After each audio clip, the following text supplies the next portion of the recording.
Today we enter a conversation about the strategies I use to win in the world of entrepreneurship and as a content creator. This is a peek into my mindset on what it takes to be successful.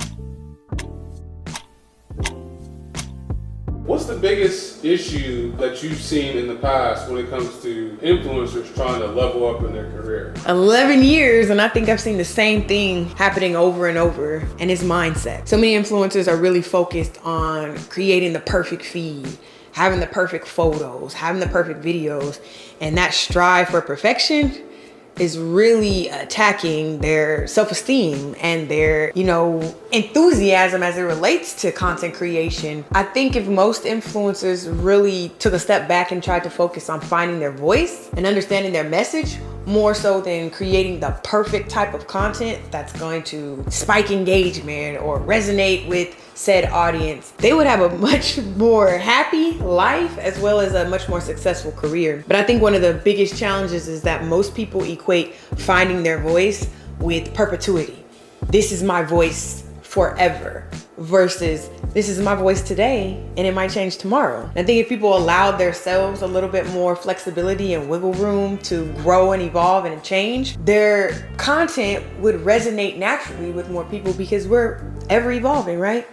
If you're not growing, then you're dead. Finding your voice has become like this challenge amongst people, especially influencers, because they're thinking that that voice means that's who they are forever and a day, and it's not. Your voice could be the best nail polish and nail care today, and then tomorrow it could be fitness. And guess what? There's going to be an audience that feels the same way, that care about their nails, but also cares about fitness.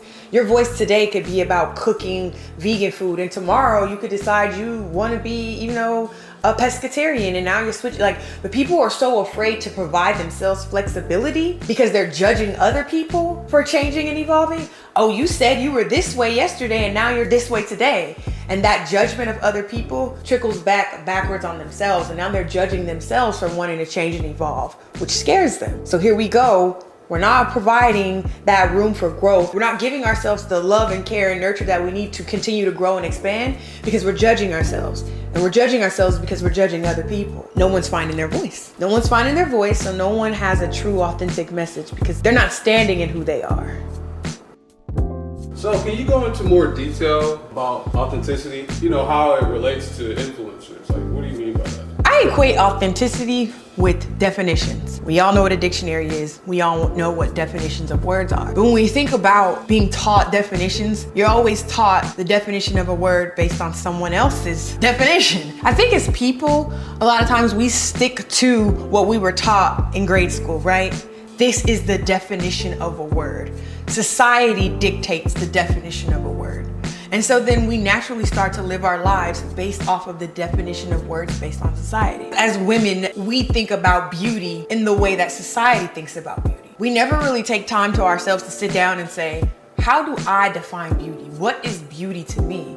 Because if we did, a lot of us would stop chasing what society deems as beautiful and chase what we have designated as beauty. I see it every day with influencers with the word success. What does a successful influencer look like? Ask any one of them that, and a lot of the times the definition is what society deems as a successful influencer. I mean, you could say that across the board in any industry, right? No one is really taking the time and doing the self-work to sit down and say, what are my personal definitions? Because success could look like balling, being on different yachts, having a private chef to one person, and success could look like still balling but being able to pick up your child every day from preschool and being able to have a soccer mom van just for the whole team. Success looks different across the board to everyone. However, because of social media, we have all decided that society can define words for us. So when we think about authenticity, I think authenticity means that you have figured out what words mean to you. You've taken the time, taken a step back from social media, taken a step back from reality TV, taken a step back from the news and politics and said, these are the definitions I'm going to assign to each word as it relates to my life and how it impacts my life. And these are the ways that I'm going to attain success and beauty and whatever else you want to define for yourself based off of your definitions. I've spoken about that a few times to people and they're like, how do you take a step back, or how do you define these words for yourself? Well, what I did, I took a 3-day retreat I went to a hotel, turned off my phone, turned off my iPad, turned off my computer, didn't watch any TV. I didn't go to restaurants because I wanted to be secluded.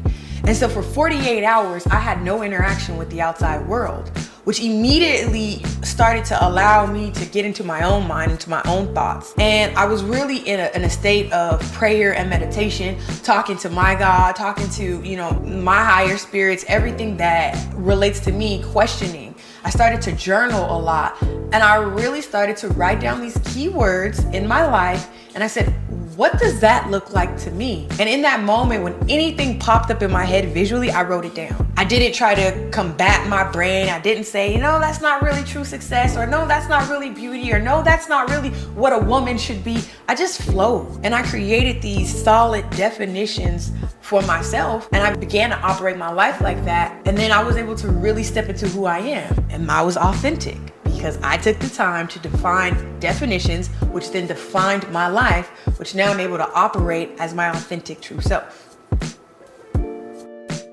Do you compare your success with others? Should influencers compare their success to someone else's? Can they use it as like a goal? I want to be something like this. That's a loaded question. Do I compare myself to other people? Yes, because we all do naturally. Do I try to compare myself to other people? Absolutely not. Because what everyone has to always remember, including myself, remind myself that people are only going to allow you to see what they want you to see. You're looking at people's highlight reel and comparing it to your whole movie. If we go back to the definitions, you're comparing your life to someone else's life when you don't know what their definitions are. And a lot of times we get wrapped up in other people's lives so much to the point where we forget what we truly want. I can't tell you how many influencers that I've worked with that when they started with me, their goal was A, but they're watching all these other influencers, and those influencers are really striving at B. So now all of a sudden, those influencers whose goal was A, guess what their goal is now? B, right? They forgot what their true goals and desires were because someone else's journey looked easier. They looked like they were succeeding, but you don't know how long that person was on that journey. You don't know what that person is sacrificing. One of the things that most influencers come and talk about is an example. Oh, I really want to work with this car brand. I see other influencers are working with Lexus. How can I work with Lexus? All of a sudden you want to work with Lexus? I thought you were really into beauty. Yeah, but I see such and such is collaborating with Lexus and we have the same amount of followers. All right. Do you know if they got paid to work with Lexus? Well, they're the type of influencer that looks like they only get paid partnerships. Okay, so you don't know. Do you know if they have any contacts at Lexus? Do you know how long it took them to start working with Lexus? Do you know what they've done on the back end to work with Lexus? We forget about all those type of questions when we're comparing ourselves, right? We're just looking at their highlight reel and comparing it to what we have, forgetting what we really want. So it all works together when we talk about our voice, being authentic, defining ourselves, comparing. These are all culprits. The enemy coming here to steal, kill, and destroy, right? That's what those things are. That's not operating from your higher self. Your higher self would say, that's dope that she was working with Lexus. I want to work with Lexus. Can you help me strategize a plan so that I could work with Lexus? You see the difference in that conversation? It's not I want what she has. It's I've looked at what she has and I think that's something I may want to attain. How can I get to that level? When you're not operating from your higher self, when you're not authentic, when you don't have your own definitions, when you don't have those blinders on, it's challenging to go from I want what she has to I like what she has and I think I may enjoy that. I don't necessarily want to work with Lexus, but I think I want a car partnership. Comes from a completely different angle. So do I compare myself? Yeah. But I look at that comparison to really tell me what is it truly that I see these people have or these people doing that I really want? What part of that is resonating with me and what part of that is lighting a fire in me? Because it's more than the car. It's more than the Lexus. And I think again, that comes with taking that time to see who you are, figuring out your voice, figuring out your message, and taking time alone. Did you enjoy this episode? Was it helpful? Did you learn a thing or two? If so, be sure to share it with a friend, and I look forward to you listening to the next one.